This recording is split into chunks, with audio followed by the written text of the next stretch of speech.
Hello, Bacho. Let's read this question. So this question says, a rocket is moving in a gravity-free space with a constant acceleration of 2 meter per second square along the positive x direction. See figure. The length of the chamber inside the rocket is 4 meter. A ball is thrown from the left end of the chamber in positive x direction. All right. With a speed of 0.3 meter per second relative to the rocket. At the same time, another ball is thrown in negative x direction with a speed of 0.2 meter per second from its right hand relative to the rocket. The time in the second when the two ball hit each other. जब ये दोनों balls क्या करेंगे, एक दूसरे को hit करेंगे, तब उस टाइम पर आपको यहाँ पर टाइम बताना है। ऑलराइट, तो इस क्वेश्चन का बच्चों की कॉन्सेप्ट आप क्या लिख लीजिए, देखिए नॉन इनर्शियल फ्रेम लिख लीजिए, सूडो फोर्स लिख लीजिए, ठीक है। सूडो फोर्स या फिर नॉन इनर्शियल फ्रेम, ठीक है। या फिर रिलेटिव मोशन भी लिख सकते हैं, रिलेटिव मोशन या फिर फ्रेम ऑफ रेफरेंस, कुछ भी लिख सकते हैं, ठीक है। This all are the key concept of this question, ठीक है। तो अब बच्चों देखिए, सूडो फोर्स मैंने यहाँ पर क्यों लिखा, देखिए बच्चों ये मैं इस डायग्राम को फिर से ड्रॉ कर लेता हूँ, ठीक है। ये आपका क्या रॉकेट है, दिस इज अ रॉकेट, ये क्या आपका रॉकेट है। Rocket in a gravity free space with constant acceleration 2 metre per second square से क्या कर रहा है, इसका एक्सेलेरेशन आप क्वेश्चन में गिवन किया हुआ है। Alright, along positive x direction. The length of the chamber inside the rock is 4 metre. ये लेंथ बच्चों कितने गिवन कर रखी है आपको, 4 मीटर के इक्वल ऐसे ही गिवन की हुई है, ठीक है। This length is equal to 4 metre, ये आपके 4 मीटर के इक्वल है। A ball is thrown from the left end of the chamber in positive X direction. एक बॉल को बच्चों देखिए मैं क्या कर रहा हूँ, यहाँ से थ्रो कर रहा हूँ, ठीक है, in the positive X direction, ठीक है। ये मेरे पॉजिटिव एक्स मान लीजिए, ठीक है, और ये मेरा पॉजिटिव वाई मान लीजिए, ठीक है। यहाँ को मैं पॉजिटिव एक्स बोलूंगा, अगर मैं इसके अपोजिट आऊंगा तो मैं उसको नेगेटिव एक्स बोल दूंगा, ठीक है। तो यहाँ पर से देखिए हमने क्या किया है, एक बॉल को आपका the length of the chamber, ठीक है, एक ball is thrown from the left end of the chamber with speed of 0.3। Ball को हमने यहाँ पर से फेंका कितने स्पीड से, 0.3 मीटर पर सेकंड की स्पीड से, ठीक है। And relative to the rocket, rocket के रिस्पेक्ट में बॉल की वेलोसिटी है, ठीक है। At the same time another ball is thrown in the negative direction with speed of 0.2। देखिए फिगर क्वेश्चन में डायग्राम आपको ये क्वेश्चन में भी गिवन था, लेकिन चलिए हमने इसको ड्रॉ कर दिया ताकि क्वेश्चन समझ में आ जाए, ठीक है। ये आपका इतना आ गया 0.2 है, from its right hand relative to the rocket, ठीक हो गया। दैट टाइम इन सेकंड, जब दो बॉल एक दूसरे को हिट करेंगे तो टाइम बताना है। तो देखिए बच्चों, ये अगर आपका ऑब्जर्वर मान लीजिए यहाँ पर बैठा हुआ है, ठीक है, दिस इज अवर ऑब्जर्वर। इस क्वेश्चन को देखिए सॉल्व करना पहले कहाँ से इजी रहेगा, ग्राउंड फ्रेम से या फिर आपको रॉकेट के फ्रेम से, तो आप बोलेंगे सर रॉकेट के फ्रेम से। तो रॉकेट के फ्रेम से सॉल्व करना इजी रहेगा, तो यहाँ मान लीजिए आपका ऑब्जर्वर है कोई O1 ऑब्जर्वर। ये क्या कर रहा है बच्चों, इस पूरी सिचुएशन को क्या कर रहा है, एनालाइज कर रहा है। तो बच्चों ये क्या देख रहा है, देखिए अब ये क्या है, देखिए ऑब्जर्वर खुद आपका एक्सेलरेट कर रहा है, कितने एक्सेलेरेशन से, 2 मीटर पर सेकंड स्क्वायर। तो ये क्या आपका नॉन इनर्शियल फ्रेम हो गया, ठीक है।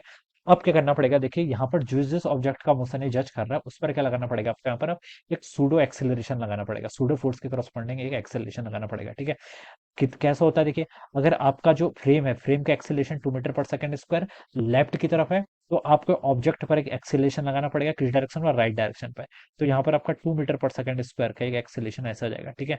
और सिमिलरली देखिए यहाँ पर भी आपका राइट डायरेक्शन में आएगा, ठीक है, क्योंकि ये भी आपका इसी इसी का पार्ट है ना रॉकेट का। तो इसमें आपका 2 मीटर पर सेकंड स्क्वायर ये आपका एक्सेलरेशन आएगा, ठीक है। ये सिचुएशन आपकी आ गई है, ठीक है। इस बॉल को बच्चों देखिए अगर मैं बॉल ए बोल देता हूँ, ठीक है, इस बॉल को बच्चों अगर मैं बॉल बी बोल देता हूँ, ठीक है, तो ये आ गया। अब क्वेश्चन बोल रखा है कि हमें टाइम बताना जब ये एक दूसरे को हिट करेंगे, ठीक है। अब बच्चों देखिए जब ये एक दूसरे को हिट करेंगे वो कितना टाइम लगेगा हमें वो यहाँ पर से कैलकुलेट करके बताना है, ठीक है। अब देखिए बच्चों, अब हम यहाँ से क्या लिख सकते हैं, जब ये दोनों हिट करेंगे, ये आपस में हिट करेंगे, तो उसके बाद देखिए हम बता सकते हैं हिट कर लेंगे तो फाइनल वेलोसिटी कितनी हो जाएगी, इनकी जीरो हो जानी है, ठीक है। इनिशियल वेलोसिटी आपको दोनों की गिवन करके, इन दोनों के बीच की सेपरेशन भी आपको गिवन करके कितनी, 4 मीटर के इक्वल, ठीक है। अब आपको यहाँ पर से टाइम बताना है, ठीक है, क्या बताना है आपको, टाइम बताना है, ठीक है।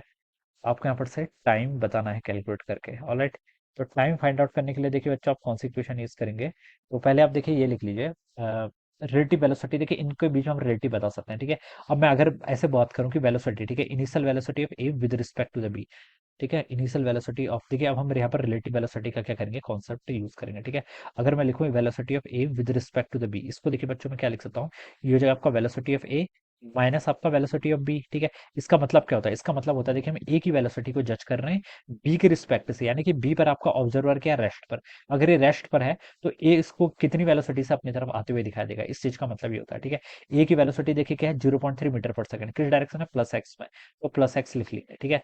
और माइनस आपका बी की वेलोसिटी, बी की वेलोसिटी देखिए क्या है, 0.2 मीटर पर सेकंड, किस डायरेक्शन में, नेगेटिव एक्स में। यहाँ पर नेगेटिव साइन देखिए, वेलोसिटी का जब भी हम रिलेटिव वेलोसिटी पढ़ते हैं तो डायरेक्शन को चूज करना बहुत इंपॉर्टेंट हो जाता है, अदरवाइज आपका आंसर गलत हो जाएगा, ठीक है। किस डायरेक्शन में, आपकी प्लस आई कैप के अलावा, ठीक है। तो ये आपका ए के रिस्पेक्ट में, सॉरी बी के रिस्पेक्ट में ए की वेलोसिटी आपने जज कर ली, ठीक है, ये पता चल गया।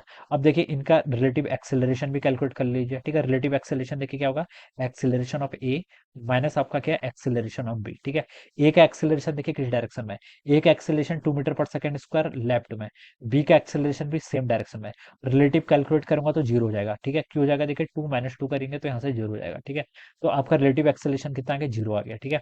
अब आपको इनिशियल वेलोसिटी पता चल गई। फाइनली देखिए बच्चों ये क्या हो जाने आपके, फाइनली ये आपकी वेलोसिटी क्या जानी, फाइनल इनकी रिलेटिव वेलोसिटी जीरो जानी, ये आपको पता है यहाँ से, ठीक है। तो वी स्क्वायर, ठीक है। आपको तो टाइम बताना है ना, फिर यहाँ से पता क्या चला आपको, यहाँ पे टाइम बताना है कि कितना टाइम में कोलाइड करेंगे, ठीक है। इन दोनों के बीच की सेपरेशन कितनी, 4 मीटर के इक्वल, ठीक है। तो इन दोनों के बीच की सेपरेशन जो आपके रिलेटिव डिस्टेंस है बच्चों, वो कितनी रहेगी, 4 मीटर के इक्वल है, ठीक है।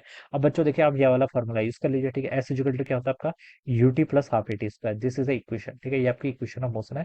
रिलेटिव टर्म में अगर हम इसको यूज करें तो ऐसे लिखेंगे, displacement of A B is equal to relative initial velocity times plus आपका half times relative acceleration, A relative लिख सकते हैं या फिर ए बी भी लिख सकते हैं, ए का स्क्वायर, ठीक है। रिलेटिव एक्सेलरेशन बच्चों जीरो, तो इस टर्म कंट्रीब्यूशन जीरो हो जाएगा। रिलेटिव डिस्प्लेसमेंट कितना आपका 4 मीटर के इक्वल है, ठीक है। क्या है, 4 मीटर, ठीक है। और इनिशियल वेलोसिटी देखिए कितनी थी यहाँ पर आपकी, ये आपकी ए बी 0.5 के इक्वल है, इंटू आपका कितना हो जाएगा टाइम। तो बच्चों यहाँ से आपकी टाइम की वैल्यू हो जाएगी 4 डिवाइडेड बाई 0.5 के इक्वल, ठीक है। ये आपका क्या जाएगा, टाइम हो जाएगा। तो 4 डिवाइडेड बाई 0.5 करेंगे तो 8 सेकंड आ जाना चाहिए। सो 8 second will be the answer of this question. तो ये क्या हो जाएगा इस क्वेश्चन का आंसर, ठीक है। इस तरीके से हम कहेंगे रिलेटिव से सॉल्व करें, इसलिए बड़ा इजी हो गया। अगर हम ए के क्रॉसपोंडिंग इक्वेशन बनाते, बी के क्रॉसपोंडिंग इक्वेशन बनाते, तो वहां से भी आंसर तो सेम ही आता, बट जो चीज इजी हो सकती है उसे हार्ड क्यों करना है, ऑलराइट। तो यहाँ से आपका सीधा आंसर ही हो जाएगा। So this would be the answer of this question. So I hope you all understood this concept. All the best and thank you so much.